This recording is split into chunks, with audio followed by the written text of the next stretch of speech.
Afternoon. सभी को नमस्कार। स्वागत है आप सभी का आप सबकी अपनी क्लास समर्थ सर कानपुर वाले में। तो जैसा कि आज हम लोग को अकबर के बारे में देखना है और हम लोग शेर शाह के बारे में और हुमायूं के बारे में पहले ही देख चुके हैं। उम्मीद है आप लोग को ये सारी चीज़ें समझ में आ गई होंगी। तो चलिए हेडिंग डाल लीजिए अकबर।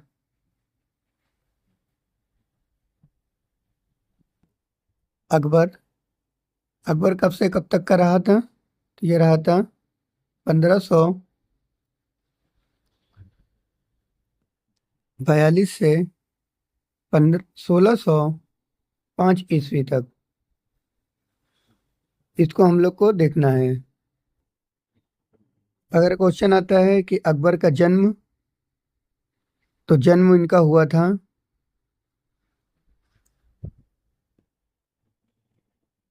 15 अक्टूबर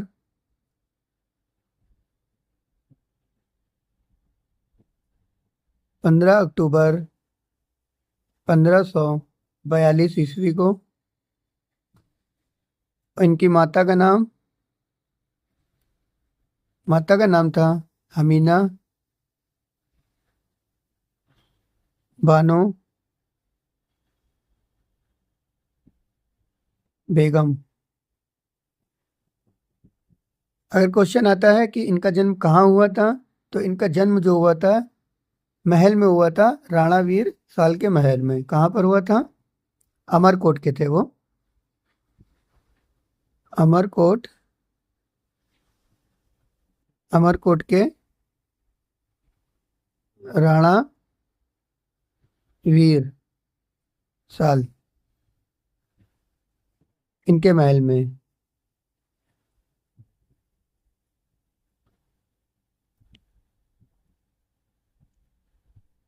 अकबर का जो राज्याभिषेक हुआ था वो कब हुआ था? इनका जो राज्याभिषेक हुआ था वो होता था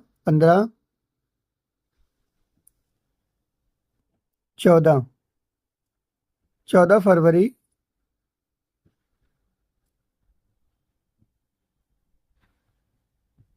फरवरी 1556 ईस्वी में इनका राज्याभिषेक हुआ गया था। कहाँ पर हुआ था? तो पंजाब में। कहाँ पर हुआ था? पंजाब में।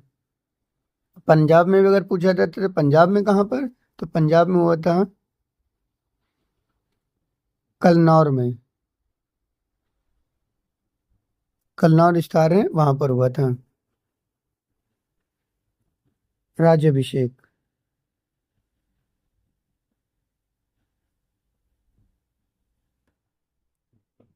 राज्याभिषेक हुआ था इनका।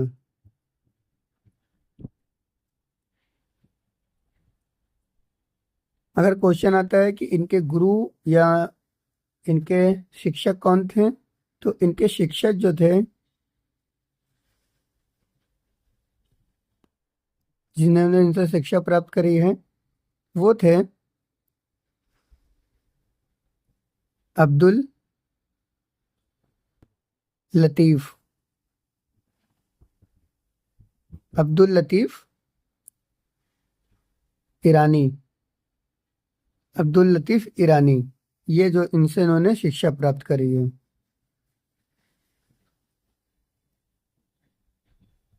और इनकी उपाधि क्या थी? तो उपाधि देख लेते हैं। उपाधि क्या थी? उपाधि जो थी अकबर की, वो थी जलालुद्दीन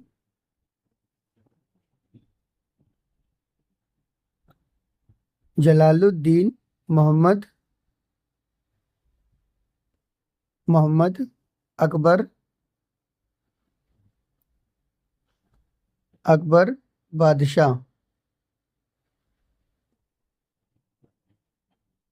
बादशाह बादशाही बादशाही गाजी, ये उपाधि थी इनकी। इनकी अकबर की। और इसी उपाधि से ये राज सिंहासन पर बैठा।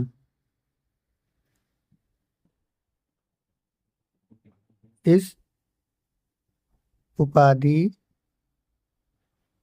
से राज सिंहासन राज सिंहासन पर बैठा।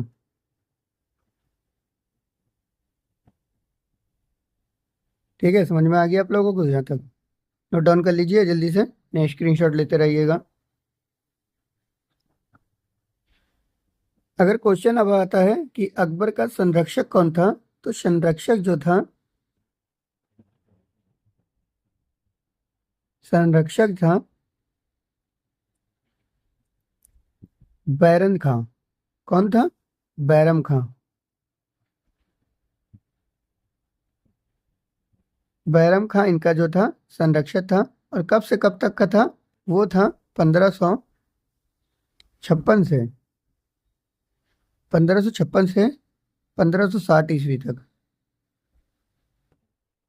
ये इनका संरक्षक रहा था। कौन रहा था? बैरम खान इनका संरक्षक रहा था। ठीक है, चलें आगे। अब अकबर द्वारा जीते गए कुछ प्रदेश हैं, महत्वपूर्ण हैं, वो उन महत्वपूर्ण मेन मेन देख लेते हैं, फिर आगे कंटिन्यू करेंगे। ठीक है, चलिए देख लेते हैं उनको। तो हम लोग देखते हैं अकबर द्वारा जीते गए प्रदेश कौन कौन से थे।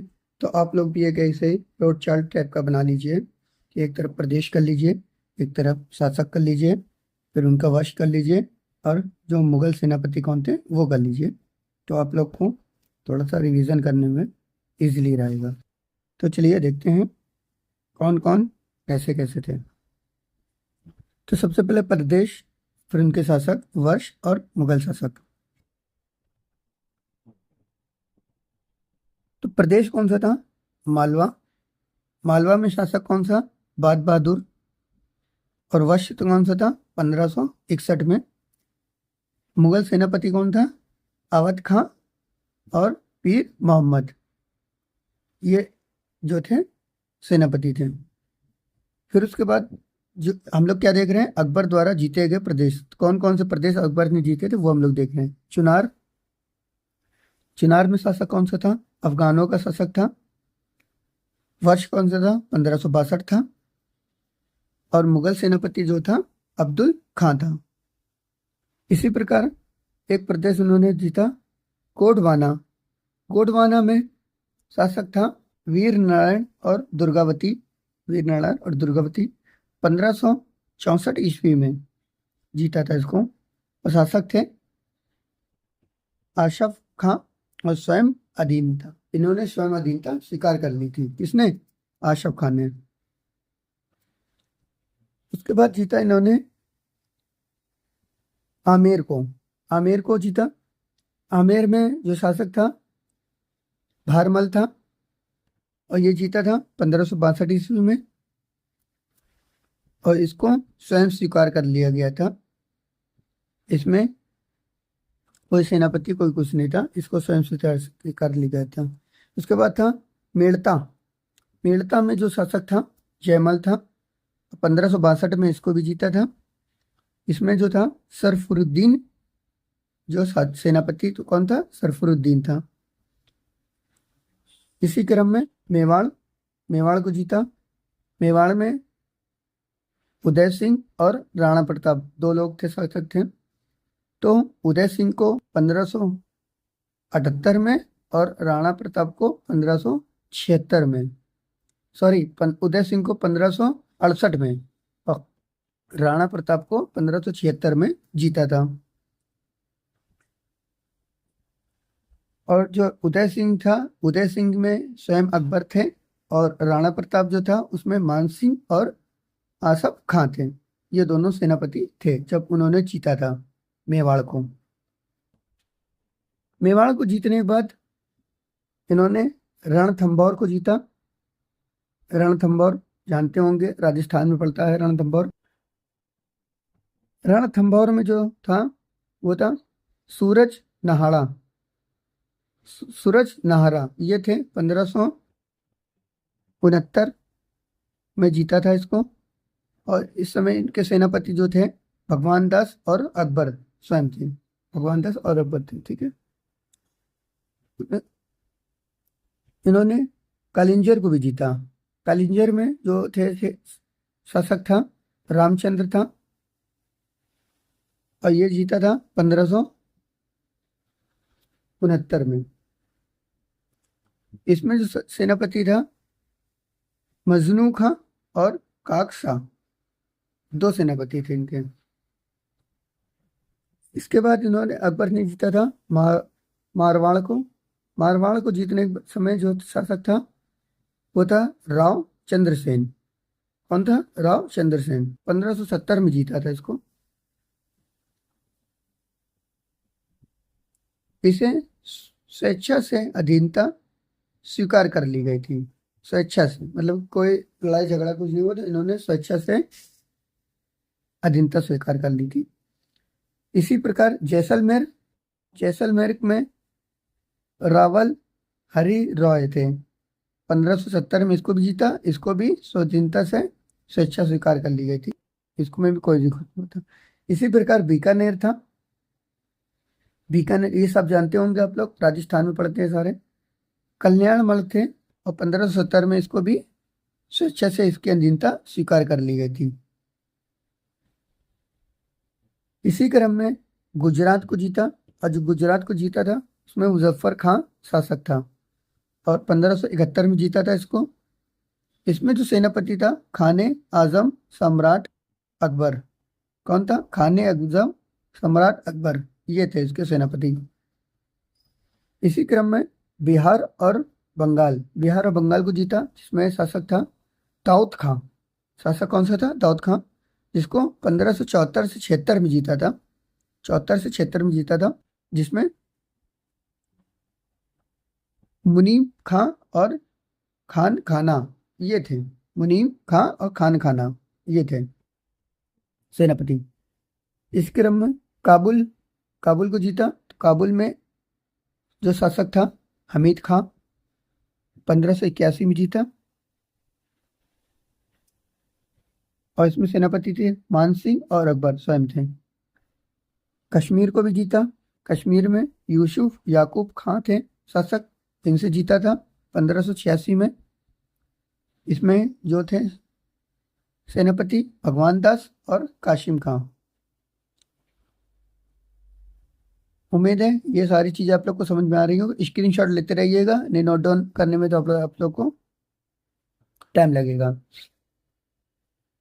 इसी क्रम में उड़ीसा, उड़ीसा को जीता, जिसमें नासिर खां थे।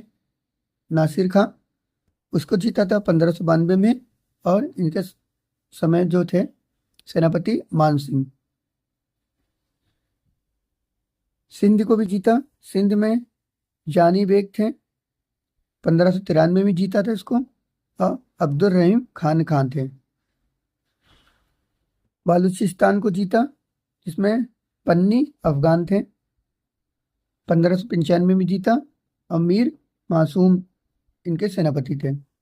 कंधार को जीता जब, तो कंधार में सेना जो थे शासक था मुजफ्फर हुसैन का। मुजफ्फर हुसैन का जो था शासक था, 1595 में जीता था इसको भी, और शाह बेग इनके सेनापति थे। यहाँ तक आप लोग को सारी चीजें समझ में आ गई होंगी। एक बार देख लीजिए फिर से। यहाँ से हम लोग ने देखा है सारी चीजें एक एक करके, ठीक है। उम्मीद है सारी चीजें आप लोग को समझ में आ गई होंगी। तो चलिए अब देखते हैं, इन्होंने दक्षिण के भी कुछ भारत जो जो वो थे शासक थे उनको भी जीता था। दक्षिण में जीता था इन्होंने खानदेश को, दौलताबाद को, अहमदनगर को और आसिरगढ़ को। खानदेश में जो थे शासक था अली खां था। दौलताबाद में चांद बेबी थी, और अहमदनगर में बहादुर शाह चांद बेबी ये थे शासक, और आसिरगढ़ में मीरन बहादुर थे, ये जो शासक थे। और कब कब जीता? खानदेश को जीता था 1591 में, दौलताबाद को 1599 में, अहमदनगर को 1600 ईस्वी में, और असीरगढ़ को 1601 में। और इनके जो सेनापति वहां पर कौन थे? तो खानदेश में तो इन्होंने स्वेच्छा से स्वीकार कर लिया था, कुछ नहीं था इसमें। दौलताबाद में कौन कौन था? मुराद थे, अब्दुल रहीम खान खां थे, अब्दुल फजल भी थे और अकबर स्वयं, ये चारों लोग थे उस समय, जिस समय दौलताबाद जीता। दौलताबाद के बाद अहमदनगर जो जीता था, इसमें भी अच्छा से स्वीकार कर लिया गया था। और आसिरगढ़, जब आसिरगढ़ को जीता, इसमें अकबर स्वयं था। और ये अकबर का जो था अंतिम अभियान था। इसके बाद जो इन्होंने विजय यात्रा जो इन्होंने समाप्त कर दी थी। चलिए अब इसी क्रम में देख लेते हैं अकबर के कुछ महत्वपूर्ण कार्य कौन कौन से अकबर ने कार्य किए हैं। तो सबसे पहले तो इन्होंने दास प्रथा का अंत कर दिया था। और कब किया था? 1562 ईस्वी में। इसी प्रकार अकबर को हरम दल से मुक्ति दिला दी। किसको? अकबर के जो दरबार में था उनको हरम हरम दल से मुक्ति दिला दी थी। कब दिलाई थी? 1562 ईस्वी में। इसको भी तीर्थ यात्रा कर इसको समाप्त कर दिया। तीर्थ यात्रा कर जो समाप्त कर दिया था, कब समाप्त किया था? वो किया था 1563 ईस्वी में। 1563 ईस्वी में। जजिया कर, जजिया कर भी समाप्त कर दिया था इन्होंने। जजिया कर समाप्त कर दिया था 1564 ईस्वी में। फतेहपुर सीकरी की स्थापना की। फतेहपुर सीकरी की स्थापना की और राजधानी को आगरा से फतेहपुर सीकरी स्थानांतरण कर दिया था। कब किया था? 1571 में। फतेहपुर सीकरी की स्थापना करी थी और आगरा को 15 उसी में क्या कहते हैं, फतेहपुर सीकरी में स्थानांतरण कर दिया था 1571 ईस्वी में। ये सारी चीजें समझ में आ गई होंगी। चलिए आगे इसी क्रम में देखते हैं। इबादत खाने की स्थापना की, जहां पर दुआ हुआ करते हैं, इबादत करते हैं, उसकी स्थापना की 1575 ईस्वी में। इबादत खाने में सभी धर्मों को, किसको? सभी धर्मों को, लोगों को प्रवेश की अनुमति थी। सभी लोग आ जा सकते थे इबादत खाने में। और ये कब किया था? ये किया था 1578 ईस्वी में। 1575 में इबादत खाने की स्थापना करी थी और सभी धर्मों को आने जाने की अनुमति दे दी थी 78 में। मजहर की घोषणा, मजहर की घोषणा इन्होंने की थी 1579 में। 1579 में।